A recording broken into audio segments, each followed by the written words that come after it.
Right, how's it going, everyone? And welcome back to the channel. Now, had some goodies arrive yesterday, which is pretty exciting. Um, I mean, disclaimer here: this is not going to be every um, car enthusiast or full driver, for that matter. It won't be everyone's cup of tea. Now, what I'm planning on doing here is I'm going to I paid for this item. I'm going to test it. Um, I'm going to give some feedback on it to share with you guys. Um, Now, it's totally neutral. This isn't, obviously, like I said, it's not paid. I just want to test it. I just want to see if I can get um, improvement in the ride of the rear suspension of my dual cab Colorado. Now, I people are going to hate on me for what I find here, or whether they think it's a waste of time or not. But hey, that's besides the point. I'm just wanting to test this. It's not super expensive. Now, just to cut to the chase, I've bought a set, as you can see there in the picture, of what we call comfort ride shackles. Okay. Now, again, not going to be everyone's cup of tea, and there are some people who will totally disagree with the use of these. Now, I just want to test it. That's it, okay? So, what I've got on the vehicle at the moment is 2-inch extended rear shackles.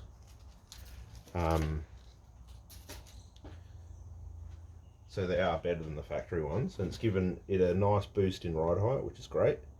Now, before I go ahead and grab another set of springs for the back. Now, I don't particularly want to get constant weight springs. I don't want to do that because it rides pretty stiff as it is now, and I don't have a constant weight in the back of it all the time. Now, I've considered parabolic springs, and I'm just researching that at the moment and seeing if it's worth trying those out. But yeah, at the moment, I'm going to try these. Now, some people have never heard of these before. Now, I didn't until a few years ago. I was going to buy them instead of my extended shackles that I've got on there now. But I didn't. I went for the extended shackles, played it safe, and those have treated me well. Bit of extra height, and yeah, really sturdy and reliable. Now,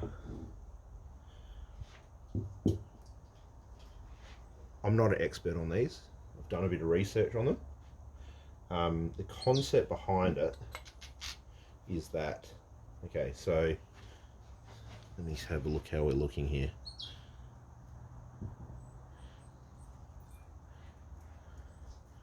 Okay, so let's just say this way is the front of the car.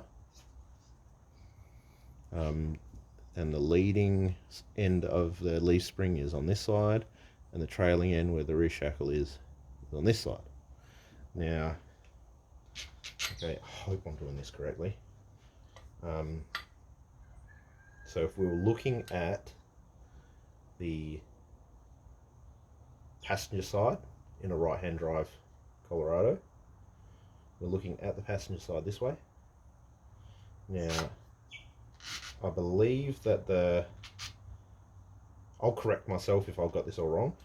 That's what you'd be looking at the side. This is what attaches to the body up here.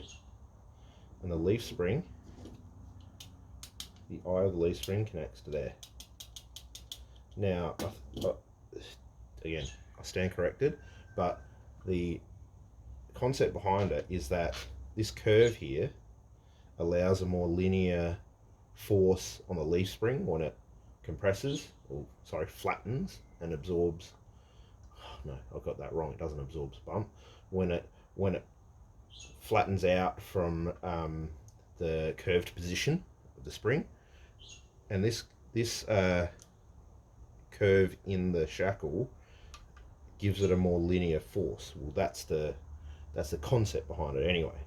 Now, a normal shackle would go from here to here in a straight line.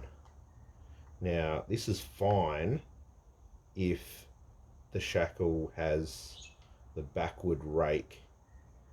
So it's meant to be like that. If it has this backward rake like this, so spring here, remember? If it's got the backward rake, so as the spring comes up, the shackle does this sort of action. Okay, now, so they say, that transfers a bit of force through the shackle and into the chassis, which creates rough ride. Now, again, the concept behind this is this curve makes a more linear action. So in theory, it should make the ride smoother. In theory. Now, we won't know until I actually try it, which is what I'm trying to do. Now, for anyone viewing this video, please don't just dislike the video because you don't like or you don't believe in these shackles, okay? Now, some people argue, oh, they're made in Asia, made in China. Well, these actually come from Thailand, where the actual vehicle is made. Colorado, made in Thailand. These are made in Thailand. Where are we? Made in Thailand. Okay, so that's not me saying that these are going to be any good. It's just meaning to say that, you know, this excuse of made in China or whatever, we're not going to go there. I'm just going to out and out test it. We'll see how it goes. Please don't dislike the clip just because you don't like these. Okay, if you disagree with the use of these, or you've experienced negatively around them or the use of them, just put a comment down here. Tell us, rather than giving a negative feedback on the video, tell us what's not so good about them. Now, if you like the idea of these being tested, which is what I'm doing, I'd appreciate if you gave me a like, and don't forget to subscribe as well if you want to watch the other videos or keep up to date. But yeah, I'm just out and out wanting to test. If they don't work, I'm just going to go back to the not original, but the extended shackles I had in there. Now, these look so huge because they're lifted height as well, so they're 2-inch. In theory, should be the same height as what's in there. But yeah, with this curve. Anyway, don't know what more to say other than not sure when I'm going to get these in, but look forward to giving a whirl. I'll let you guys know when I go ahead and test them out. But yeah, if I remember anything else, I'll add it on. Sorry about the long-winded video, but yeah. So these are called Comfort Ride Shackles, or Comfort Shackles, and I've just bought these off eBay, and I think they were like $80. So yeah. Anyway, please like the video if you like the video and you're looking forward to the review. If you dislike it, please don't press the dislike button. Just give us some feedback why you don't like them. That would be great. I'd love to hear what you have to say about them. Anyway, GT Garage, like, subscribe. Thanks.